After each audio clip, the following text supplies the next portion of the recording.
నమస్కారం. నా పేరు డాక్టర్ షగుఫ్తా. నేను న్యాచురోపతి డాక్టర్. ఇన్సోమియా అండి. నిద్రలేమి సమస్య. నిజంగానే ఇన్సోమియా ఉందా?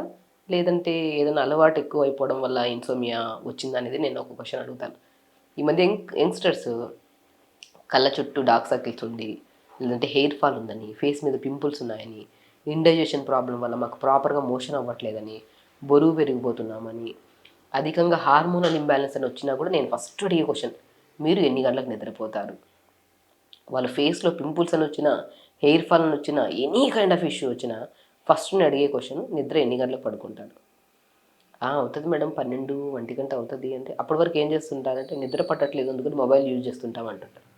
నిజంగా అండి. మొబైల్ అనేది అవసరం కోసమే యూజ్ చేసుకునేది. అనవసరంగా టైమ్ పాస్ కోసం యూజ్ చేసి కళ్ళ సమస్యలు, స్కిన్ ప్రాబ్లమ్స్ ఆ రేడియేషన్స్ పడి, నిద్ర పాడైపోయి, నెక్స్ట్ డే మార్నింగ్ మోషన్‌కెళ్ళక, పేగులు క్లీన్ అవ్వక, బరువు పెరిగిపోవడం, స్ట్రెస్ ఎక్కువైపోవడం వల్ల పని జరగదు కదా!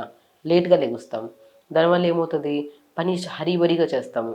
ఆ హరీబరీ చేయక, పని చేయక, పని చేయకపోవడం వల్ల ఏమవుతది? స్ట్రెస్ పెరిగిపోతుంది. దానివల్ల హార్మోనల్ ఇంబాలెన్స్, బరువు పెరిగిపోవడం, జుట్టు రాలిపోవడం, ఫేస్ మీద పింపుల్స్. ఒక నిద్ర వల్ల ఇన్ని రకాల సమస్యలొస్తాయా? నిజంగా వస్తాయండి. ఖచ్చితంగా నిద్రలేమి సమస్య అనేది మన చేతులారా మనం చేసుకుంటున్న సమస్య. మొబైల్‌కి దూరంగా ఉండండి ఖచ్చితంగా. ఒకవేళ ఇవి ఏ అలవాట్లు లేవు మేడం మాకు. అయినా మాకు నిద్ర పట్టని వాళ్ళకి ఇప్పుడు నేను చెప్పే అద్భుతమైన న్యాచురల్ రెమెడీస్ 100% పనిచేస్తాయండి. సో నేనేమంటానంటే మంచిగా మనము పగలంతా తిరిగొస్తామా, డైరెక్ట్ ఎళ్లి బెడ్ ఎక్కి పడుకున్న వెంటనే నిద్ర రాదు. కాబట్టి మనం పగలంతా పని చేసొచ్చినప్పుడు ఇంటికొచ్చాక గోరువెచ్చని నీళ్ళతో స్నానం చేయాలి. కంఫర్టబుల్ డ్రెస్ ఏసుకోవాలి. రూమ్ లైట్లు ఆపేసి ఒక 5 నిమిషాలు మెడిటేషన్ చేయండి. 100% చెప్తున్నాను మంచి నిద్ర పడతది. కొంతమంది ఇంకొకటి అలవాటు ఉంటది. ఆఫీస్ నుంచి వస్తారు, అలాగే ప్లేట్‌లో పెట్టుకొని తినేస్తారు. తింటూ అక్కడే పడుకుంటారు. ఎన్ని రకాల సమస్యలొస్తాయి చూడండి. తినడానికి 3 గంటల ముందు, మనం పడుకోవడానికి 3 గంటల ముందు తినడం ఆపేసేయాలి. ప్రశాంతంగా మెడిటేషన్ చేసుకొని, కంఫర్టబుల్ డ్రెస్ ఏసుకొని, హ్యాపీగా మంచి మ్యూజిక్ పెట్టుకొని వింటూ నిద్రపోతే ఎందుకు నిద్ర రాదండి? చాలామంది మనం గమనిస్తుంటాం. పిల్లలకి బుక్ ఇచ్చిన వెంటనే బుక్ చదువుతూ అంటే ఇలా పడిపోతారు పడుకోవడానికి. మనం గూడా మెడిటేషన్ అంటే ఒక దాని మీద ఏకాగ్రత పెట్టి ఒక పని చేస్తున్నామంటే, నిద్రపోవడానికి ట్రై చేస్తున్నామంటే ఖచ్చితంగా నిద్రొస్తది. మనం 10 రోజుల నుంచి పట్టని నిద్ర, ఒకరోజు జస్ట్ మనం చెప్పినట్టు కంఫర్టబుల్ డ్రెస్ ఏసుకొని, స్నానం చేసి, బెడ్ ఎక్కి పడుకున్నాము. నిద్ర రాలేదనుకోండి, చెప్పిండ్రా ఇప్పుడు ఏం పని చేయట్లేదులే రేపు చేద్దాంలే అంటారు. నేనేమంటా 10 రోజుల నుంచి పట్టని నిద్ర, ఒకరోజు రెమెడీ ఫాలో అయిన వెంటనే 100% పట్టదు. దాన్ని మనం అలవాటు చేసుకోవాలి. ఒకరోజు కాదు, 2 రోజులు కాదు, 3 రోజులు, 4 రోజు మీకు ఖచ్చితంగా పడతది నిద్ర. సో నిద్రలేమి సమస్య వల్ల ఒకటి కాదు, 2 కాదు, వేల రకాల హెల్త్ ప్రాబ్లమ్స్ వస్తాయి.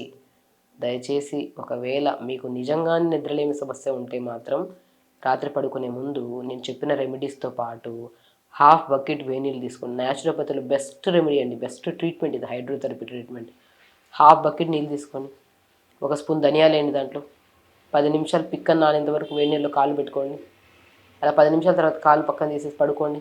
అద్భుతంగా నిద్ర పడుతుంది. మంచి నిద్ర పడుతుందండి. దాన్ని హార్ట్ ఫుడ్ బాత్ అంటారు. సో దాంతో పాటు ఇంకా మీకు ఇంకొక బెస్ట్ రెమెడీ చెప్తాను. 4 రెమెడీస్ చెప్తాను చూడండి. 4 రెమెడీస్ కూడా మొబైల్ యూజ్ చేయకుండా ఎన్నో ప్రయత్నాలు చేస్తున్నా కొంతమంది భయంకరంగా ఈ ప్రాబ్లమ్ ఉండడం వల్ల స్లీప్ యాప్నియా మిషన్స్ వాడుతుంటారు. ఆ మిషన్ లేకుండా బయటికెళ్ళలేరు. ఆ మిషన్ లేకుండా ట్రావెల్ చేయలేరు పాపం. వాళ్ళకి ఇంక ఒక క్రానిక్ ఒక పెద్ద సమస్య అది. కొంతమంది స్లీపింగ్ టాబ్లెట్స్ ఏసుకుంటుంటారు. డైలీ 2 ఏసుకుంటూ ఉంటారు నిద్ర పట్టట్లేదని. ఎంత బాధండి ఇది. కాబట్టి నేను ఖచ్చితంగా పాలుంటాయి కదా! ఆవు పాలు తెచ్చుకోండి. ఆవు పాలలో పిస్తాని పౌడర్ చేసుకోండి. పిస్తా మన బ్రెయిన్‌ని కామ్ చేస్తది. మంచి నిద్ర రావడానికి కారణమవుతది. పిస్తాని పౌడర్ చేసుకొని ఒక స్పూన్ అంత పిస్తా పౌడర్‌ని ఆవు పాలలో కలుపుకొని తాగండి. ఎంత మంచి నిద్రొస్తదో చూడండి. మీరే గమనించండి. కాబట్టి పిస్తా పౌడర్‌ని ఆవు పాలలో కలుపుకొని ఒక స్పూన్ తాగడం వల్ల పడుకునే 10, 20 నిమిషాల ముందు మంచి నిద్ర పడతది. అది కూడా మంచిగా థిక్ మిల్క్ కాదు. వచ్చిన టీ కప్ అంత మిల్క్‌లో ఇంకొంత వాటర్ ఏసి కొద్దిగా వేడి చేసుకొని దాంట్లో పిస్తా పౌడర్ కలుపుకొని తాగండి. పోనీ పడుకోవడానికి హాఫ్ అన్ అవర్ ముందు తాగండి. కొంతమందికి ఒకవేళ పాలు పడవు. కొన్ని అలర్జీస్ ఉంటాయి. సైనస్ ప్రాబ్లమ్ గానీ, అడినాయిడ్స్ అని, టాన్సిల్స్ ఉంటే పాలు అనేవి కొంతమందికి ఎలర్జిక్ రియాక్షన్ ఉంటది. సో కొంతమందికి పాలు పడవు. ఆ పాలు పడనప్పుడు హాట్ వాటర్‌లో అయినా పర్లేదు. టీ కప్ అంతా హాట్ వాటర్ తీసుకొని గోరువెచ్చని వాటర్ దాంట్లో పిస్తా పౌడర్ కలుపుకొని తాగండి. తాగి మంచిగా వేడి నీళ్ళలో 10 నిమిషాలు కాళ్ళు పెట్టుకొని పడుకోండి. మంచి నిద్ర పడుతుందండి. చెప్తున్నాను కదా, నిద్రలేమి సమస్య అనేది ఒక భయంకరమైన సమస్య కింద కన్వర్ట్ అవ్వడానికి ముందే మనం జాగ్రత్తగా ఉండి తొందరగా పడుకుంటే తొందరగా లెగుస్తాం. మంచి బ్యాక్గ్రౌండ్ మ్యూజిక్ పెట్టుకొని 1 అవర్ యోగా చేయండి. యోగా అవుతుంది. మంచిగా బాత్ చేస్తాం, మంచి ఫుడ్ తింటాం, టైంకి బ్రేక్ఫాస్ట్ చేస్తాం, టైంకి లంచ్ తింటాం, టైంకి డిన్నర్ చేస్తాం. నిద్రలేని సమస్య ఉండడం వల్ల 12 గంటలకు లెగడం, 11 గంటలకు లెగడం, బ్రేక్ఫాస్ట్ టైంలో లంచ్ చేయడం, లంచ్ టైంలో డిన్నర్ చేయడం, డిన్నర్ టైంలో అలా డిఫరెంట్ అయిపోతుంది బాడీ. ఆపోజిట్గా వెళ్ళిపోతున్నాం వెదర్కి. దానివల్ల అన్ని రకాల సమస్యలు వస్తున్నాయి. కాబట్టి ఇది చిన్న సమస్య కాదు. మీరు చేతులారా చేసుకున్న సమస్య అయితే దాన్ని మార్చుకోండి. ఒకవేళ నిజంగానే సమస్య ఉంటే నేను చెప్పిన ప్రతి రెమెడీ అద్భుతంగా పనిచేస్తుంది. ఖచ్చితంగా ఫాలో అవ్వండి. మీకు ఏమైనా డౌట్ ఉంటే కామెంట్ బాక్స్లో కామెంట్ చేయండి, మనం హెల్ప్ చేస్తాం. సో ఖచ్చితంగా హెల్తీగా ఉండండి, హ్యాపీగా ఉండండి. నమస్కారం.